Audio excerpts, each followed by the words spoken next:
big week this week. The CBOE starting to trade contracts next week. How do you think that'll change the game? Should be exciting. Again, never a dull moment in the Bitcoin world, right? I think it really makes Bitcoin legitimate now for the institutional buyers, as well as the regular retail people. I mean, believe it or not, it's still very hard to buy Bitcoin. You know, my father calls me all the time, how do I buy Bitcoin? And I'd rather not have to explain how to do the process. Now he can go do the futures exchange. It makes life a lot easier, actually. And the buyers now from institutions can all get into this now. We also heard from Gary Cohn this week talking about these futures, which will start trading not just on the CBOE, but on the CME. Take a listen to what Gary Cohn had to say earlier. The CFTC's approved a couple futures contracts. We'll see what effect that has. It will allow people the ability to short it. There's never been a transparent market in Bitcoin. We'll see what goes on here. It's an evolving market. So, Corey, how do you think the market will evolve?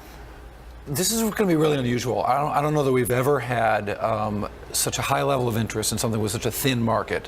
And the marketplace for Bitcoin is so thin. There's a great story in the Bloomberg Terminal today that talks about how 40% of the Bitcoin is owned by just a handful of people and doesn't really trade. So the trading is very thin. You're going to have options and futures based, not options, but futures based on this very illiquid market that's also not very opaque. We don't really know how the trading takes place. We don't know what the spreads is. The offers aren't posted as clearly as they are in other markets. So it could lead to some really unusual things. A small trader in Bitcoin can affect the price a lot. But right now, it's only one way. You can only buy it or sell it. You can't short it. You'll be able to short now using these futures contracts. So it's going to add a lot of leverage on top of a very thin market. Theoretically, it would reduce volatility. But in this practice, it might actually increase volatility, which is hard to imagine.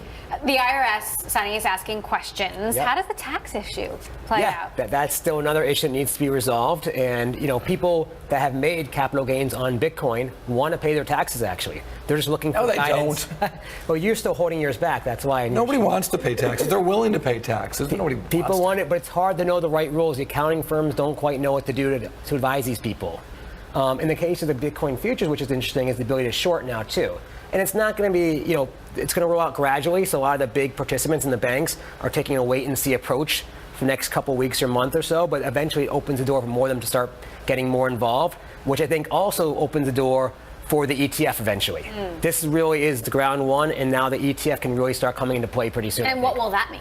Then really opens up the door for a lot of retail buyers throughout the country. It's just like ETFs for gold and other platforms that are so easy to buy. You can buy from your E-Trade account and all the regular brokerages. And then my dad can definitely buy now.